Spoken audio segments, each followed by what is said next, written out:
எல்லோருக்கும் வணக்கம் நண்பர்களே. ஒரு 10 ரூபா வாங்கின கடனை திருப்பி கொடுத்துட்டா கூட என்ன மனுஷயா அப்படின்னு நம்ம பாராட்டி பேசுவோம். அப்படித்தான் இந்த பைசாலோ அப்படின்ற பங்கு வெறும் 10 பைசா டிவிடெண்ட் என்பது கொடுத்துருக்கு.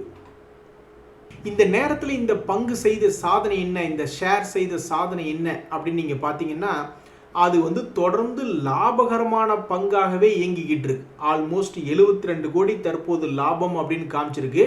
இந்த 72 கோடி சமீபத்தில் அது செய்யவே இல்லை. அதனுடைய லேட்டஸ்ட் ஹையே 52 கோடி 66 கோடி அப்படின்றதா தான் இருக்கு. இப்போ இந்த நேரத்தில் உங்களுக்கு தோணும், இத்தனை நாள் பெருசாக லாபம் பண்ணாமல் இப்போ இந்த குவார்ட்டர்லி ரிசல்ட்டில் பெருசாக லாபம் பண்ணியிருக்கான், அது எப்படி கீழே உளுந்து கிடக்கும் அப்படின்ற மாதிரி நீங்கள் நினச்சிருந்தீங்கன்னா நீங்கள் பாதி கரெக்டு பாதி தப்பு. அதாவது இந்த வருஷத்தினுடைய உச்சத்தில் ட்ரேட் ஆகிட்டு இருக்கு இந்த பைசாலோ அப்படின்ற பங்கு. சமீபத்தில் 30 ரூபாயிலிருந்து 50 ரூபாய் அப்படின்னு ட்ரேட் ஆகிட்டு இருக்கு. ஆனாலுமே அதனுடைய பழைய ஹை என்பது ஆல்மோஸ்ட் 100 ரூபாய் பக்கத்தில் இருக்கு.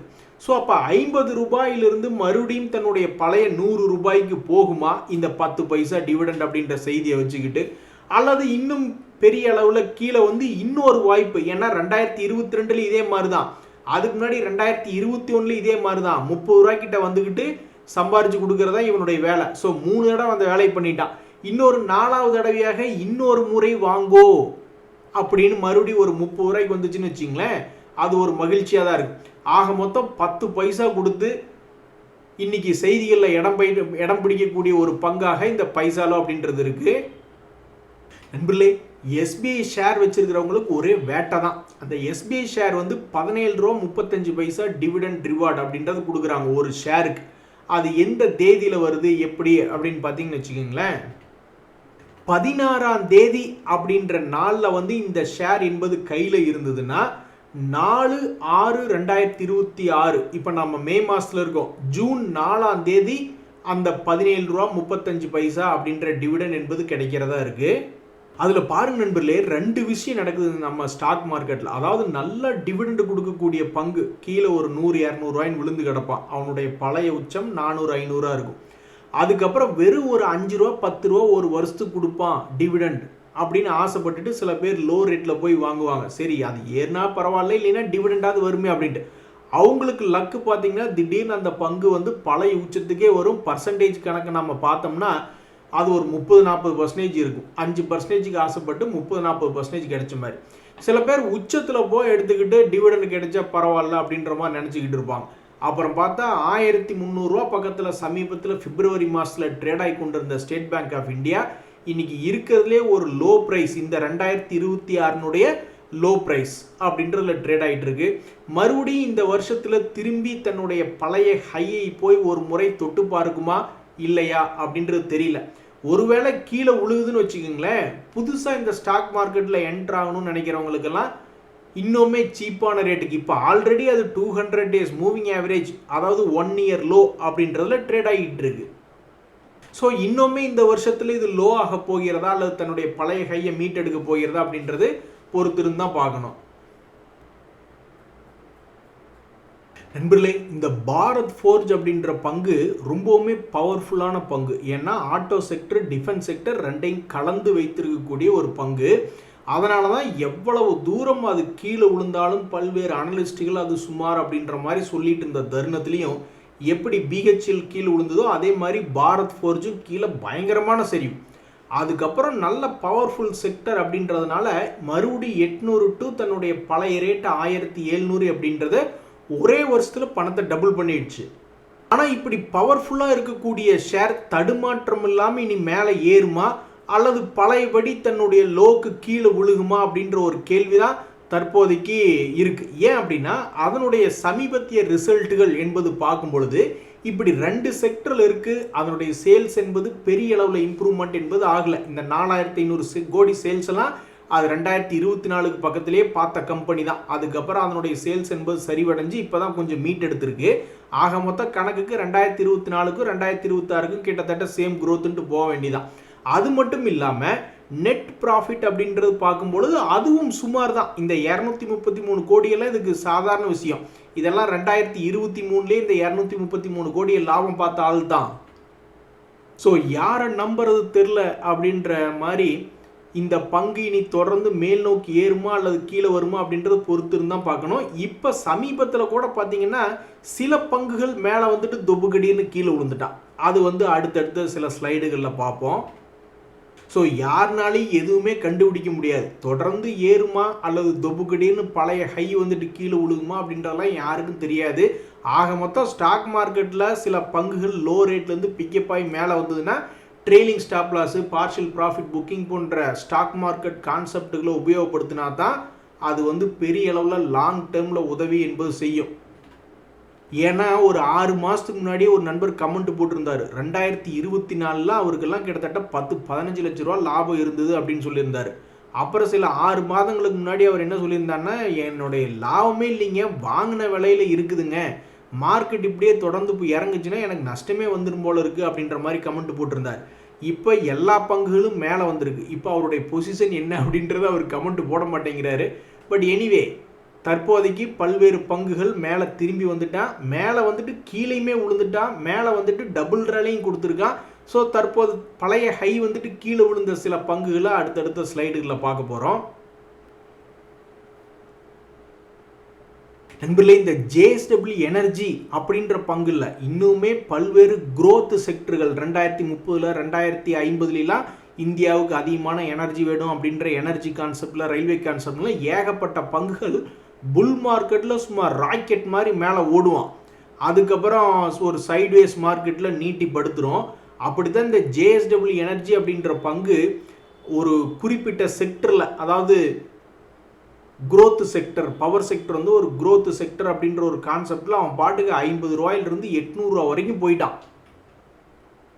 எல்லாரும் மேலே பாருங்க, நான் குருவியை சுட போகிறேன் அப்படின்ற மாதிரி எல்லாரும் மேலே பார்த்துக்கிட்டு இருக்கீங்கள தான் அப்புறம் அந்த பங்கு JSW எனர்ஜி தொப்புக்கடின்னு 800 ரூபா ரேஞ்சிலிருந்து கீழே சரிவடைந்த ஒரு பங்காக மாறிவிட்டது. 800 ரூபாயிலிருந்து ஒரு 400 ரூபா, ஆல்மோஸ்ட் 50% இறங்கினதுக்கப்புறம் தற்போது தான் இந்த பங்கு 200 டேஸ் மூவிங் ஆவரேஜ் அப்படின்றதுக்கு மேலே ட்ரேட் ஆகி கொண்டு இருக்கக்கூடிய இந்த நேரத்திலே இந்த JSW எனர்ஜி செய்திருந்த சமீபத்திய ரிசல்ட்ஸ் என்ன அப்படின்னு பார்த்தீங்கன்னா, எந்த விதமான பாதகமும் இல்லாமல் 800 கோடியெல்லாம் இவன் ஏற்கனவே 2024 பார்த்தவன் தான். அதுக்கப்புறம் பெருசாக வளர்ச்சி இல்லை, அதனால தான் இவனை வச்சு செஞ்சாங்க, இறக்கி விட்டுட்டாங்க. அதுக்கப்புறம் தற்போதைய குவார்ட்டர்களில் மறுபடியும் இழந்த பெருமையை ஓரளவுக்கு மீட்டெடுத்த ஒரு பங்காக தற்போது ட்ரேட் ஆகிட்டு இருக்கு. இந்த பங்கினுடைய ஃபண்டமெண்டல்ஸில் குறிப்பாக அதனுடைய ஸ்டாக் பி என்பது 42 இண்டஸ்ட்ரி பி விட அதிகமாக ட்ரேட் ஆகிட்டு இருக்கு. இந்த பிஇஜி ரேஷியோலாம் பொதுவாக 1 இருந்தால் ரொம்ப அடிமட்டத்தில் இருக்குது அப்படின்ற மாதிரி சில பேர் சொல்லுவாங்க. அதே என்னடான்னா டபுளாக 2.08 ட்ரேட் ஆகிட்டு இருக்கு. எது எப்படியோ வேல்யூவேஷன்லாம் ரொம்ப அதிகமாக இருக்குது அப்படி இப்படின்னு இந்த பங்கை பற்றி சொல்லிக்கிட்டே இருந்தாங்க. இந்த JSW எனர்ஜியில் ரொம்ப ஓவர் வேல்யூஷன் அப்படி இப்படின்னு சொல்லிக்கிட்டே இருந்தாங்க. அதனால தான் சரிஞ்சு கிடந்தது அப்படின்னு சொல்லிக்கிட்டு இருந்தாங்க. அப்படி இருந்த பங்கு கூட சமீபத்தில் 450 ரூபாயிலிருந்து மொத்த கணக்குக்கு பார்த்தோம்னா 34% ஏறி வந்திருக்கிறது. இந்த சமயத்தில் ஒரு முக்கியமான தகவல் என்னென்னா, ஓகே இந்த பங்கில் இந்த ஷேரில் எல்லாமே ஓகே, ஃபண்டமெண்டல்ஸ் எல்லாம் ரொம்ப ஜாஸ்தியாக இருக்குது, ரொம்ப வேல்யூவேஷன் அதிகமாக இருக்குது அப்படின்ற மாதிரி நிறைய பேர் சொல்லிட்டாங்க. அதனால் கீழே இறங்கிடுச்சு. இறங்கினதுக்கப்புறம் மறுபடியும் திருப்பி மேலே வர்றதுக்கு அது எடுத்துக்கிட்ட காலங்கள் எவ்வளவு தெரியுங்களா? மொத்தமே 2 முறை தான் கீழே விழுந்திருக்கா. 2 முறையும் ஒரு முறை வெறும் 40 நாள் தான் டைம் எடுத்துக்கிட்டான். அதுக்கப்புறம் இன்னொரு முறை இறங்கினதுக்கப்புறம் திருப்பி ஏறுறதுக்கு ஒரு 118 நாள் என்பது எடுத்திருக்கான். ஆக மொத்தம் எவ்வளவு பெரிய வீழ்ச்சி அப்படின்றது ஸ்டாக் மார்க்கெட்டில் வந்தாலும் அது ஒரு லாபம் செய்யக்கூடிய பங்கு தான். வேல்யூவேஷன்லாம் ரொம்ப அதிகமாக தான் இருக்குது. இருந்தாலும் மார்க்கெட்டில் ஒரு சிறிய ரெக்கவரி என்பது வரும் பொழுது ஒரு 40 நாட்களிலோ அல்லது ஒரு 3 மாதத்திலோயோ அது திரும்பி சமீபத்திய ஹை பக்கத்தில் வர்றதுக்கு வாய்ப்புகள் அதிகம் அப்படின்றதுக்கு இந்த JSW எனர்ஜி அப்படின்ற ஒரு பங்கு ஒரு உதாரணமாக இருக்குது. அதே மாதிரி 10 பைசா டிவிடெண்ட் கொடுத்து இந்த பைசாலோ அப்படின்ற பங்கும் ஒரு உதாரணமாக இருக்குது. ஆக மொத்தம் உங்கள் போர்ட்ஃபோலியோவில் எந்த பங்குமே பெருசாக ரெக்கவரி ஆகலை அப்படின்னா அது மோஸ்ட்லி ஏதாவது நஷ்டம் செய்யக்கூடிய பங்காக இருக்கிறதுக்கு தான் வாய்ப்புகள் அதிகம். ஒரு நண்பர் அடிக்கடி இந்த பொன்னி சுகரை பற்றி ஏதாவது நியூஸ் வந்தால் சொல்லுங்கள், பொன்னி சுகரை பற்றி சொல்லுங்கள், அது நம்ம ஊருக்கு பக்கத்தில் இருக்குது அப்படின்னு சொல்லிக்கிட்டே இருப்பார். அந்த நியூஸ் பெருசாக என் கண்ணில் படல. இப்போ ஒரு தகவல் என் கண்ணில் என்ன பட்டுச்சு அப்படின்னு பார்த்தீங்கன்னா, டிவிடெண்ட் வாட் அ மிராக்கிள் அப்படின்ற மாதிரி டக்குன்னு சொல்லுங்க வாப்பா, இந்த பொன்னி சுகர் எவ்வளவு டிவிடெண்ட் கொடுத்துருக்கும் ஒரு ஷேருக்கு. அவங்க கொடுத்துருக்கக்கூடிய டிவிடெண்ட் என்பது ஒரு ஷேருக்கு 5 ரூபாய்.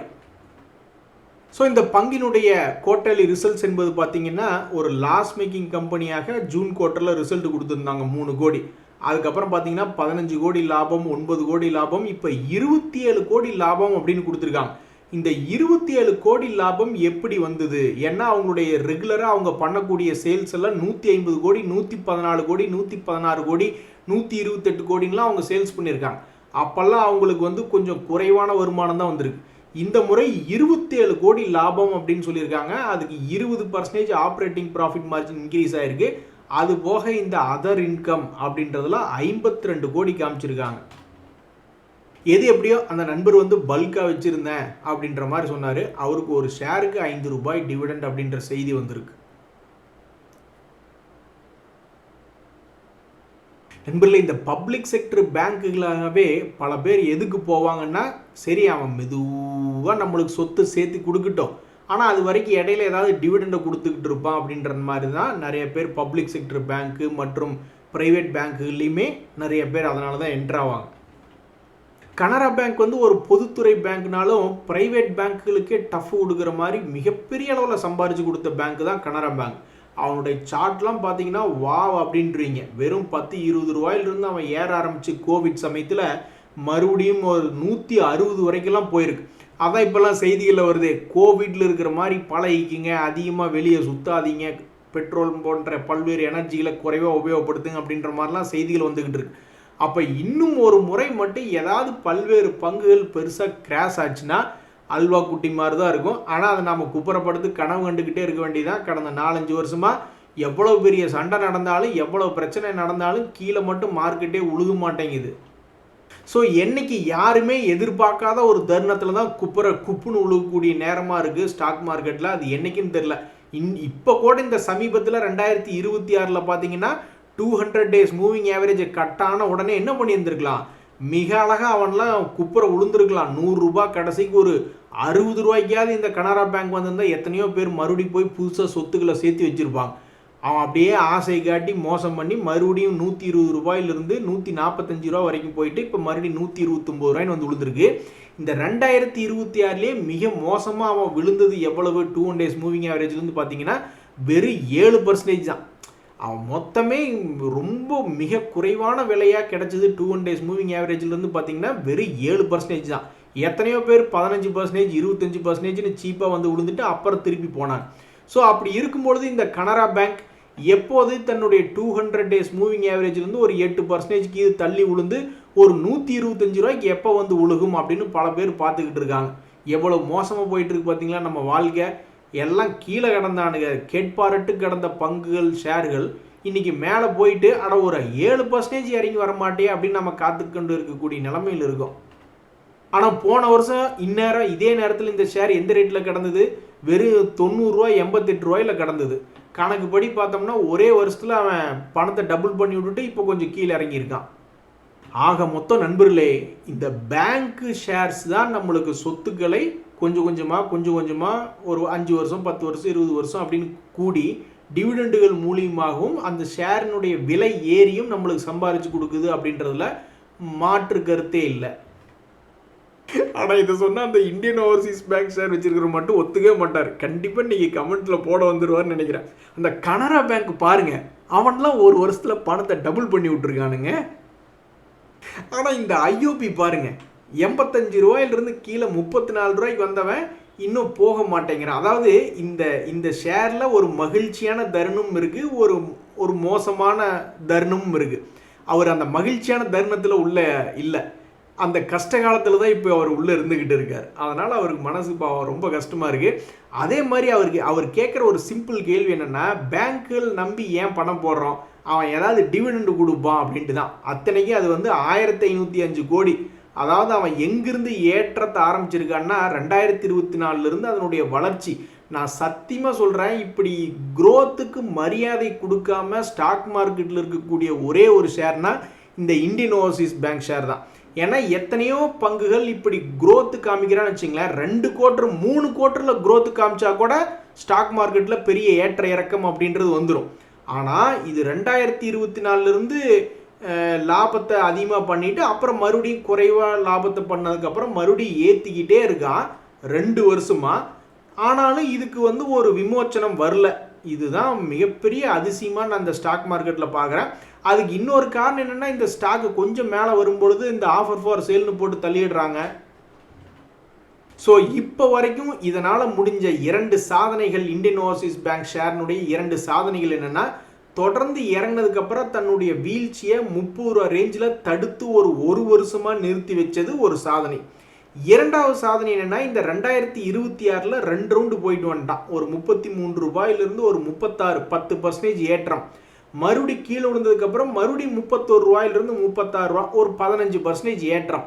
ஆக மொத்தம் இந்த வருஷத்தில் லோ ப்ரைஸ்லேருந்து கணக்கு பார்த்தோம்னா ஒரு 25% ஏற்றம் பண்ணி கொடுத்தது தான் இது பண்ணியிருக்கக்கூடிய ஒரு சாதனை. போன மாதம் தான் நம்ம புலம்பிக்கிட்டு இருந்தோம், என்னடா எல்லா ஷேர்களும் மேலே போயிடுச்சே அப்படின்ட்டு. இப்போ பாருங்கள், ஒரே அடியில் அடிவாரத்தில் உட்காந்துருக்கக்கூடிய ஷேர் எதுன்னு பார்த்தா இந்த ஏபிபி இந்தியா. அவன் பாட்டுக்கு சிவனேன்னு சமீபத்தில் ஒரு லோ ப்ரைஸில் பிக்கப் ஆகிறதும் கீழே விழுகிறதும் மறுபடியும் ஒரு சப்போர்ட் ப்ரைஸில் பிக்கப் ஆகிறதும் மேலே ஏறதுன்னு அவன் பாட்டுக்கு சிவனேன்னு போய்கிட்டு இருந்தான். இன்றைக்கி ரிசல்ட் அப்படின்றத காரணமாக வச்சுக்கிட்டு அதை கீழ் நோக்கி இறக்கி விட்டுருக்காங்க. ஸோ இது இந்த ரேஞ்சில் சப்போர்ட் ஜோனில் மறுபடியும் பிக்கப் எடுத்து மேலே போகுதா அல்லது சப்போர்ட்டை உடச்சிட்டு கீழே போகுதா அப்படின்றது தெரில. பட் ஸ்டாக் மார்க்கெட்டில் என்ன வேணாலும் நடக்கலாம். நம்ம நினைக்கலாம் ஏபிபி எல்லாம் மிகப்பெரிய ஒரு ஸ்டாக், அது ஆப்ரேட்டர் ஸ்டாக்கு கிடையாது, அதெல்லாம் யாரும் பெருசாக ஏற்றவும் இறக்கவும் முடியாது ஒரே நாளில் அப்படின்ற மாதிரிலாம் நம்ம நினச்சிக்கிட்டு இருப்போம். ஆனால் அப்படிலாம் கிடையாது. அது பெரிய குட்டியுண்டு ஸ்டாக்காக இருந்தாலும் சரி, பெரிய ஸ்டாக்காக இருந்தாலும் சரி, மார்க்கெட்டுக்கு அது ரியாக்ஷன் பண்ணுன்னு நினச்சிக்கிட்டா இப்போ பார்த்தீங்களா ஒரே நாளில் 10% காலி. எது எப்படியோ நண்பர்களே, சமீபத்தில் ஏறிய பங்குகள் சப்போர்ட்டில் விழுந்திருக்கு. இனி அந்த சப்போர்ட்டில் பிக்கப் ஆகி மேலே போகிறானா அல்லது கீழே விழுகிறானா அப்படின்ற பங்குகளுடைய செய்திகளில் இந்த ஏபிபி இந்தியா அப்படின்ற பங்கினுடைய செய்தியும் இன்றைக்கி அந்த ஸ்டாக்ஸ் லிஸ்ட்டில் சேர்ந்துக்குச்சு. சரி நண்பர்களே, இன்றைய தகவல் உங்களுக்கு உதயம் எனக்கு மகிழ்ச்சி தான். ரொம்ப நன்றி, வணக்கம்.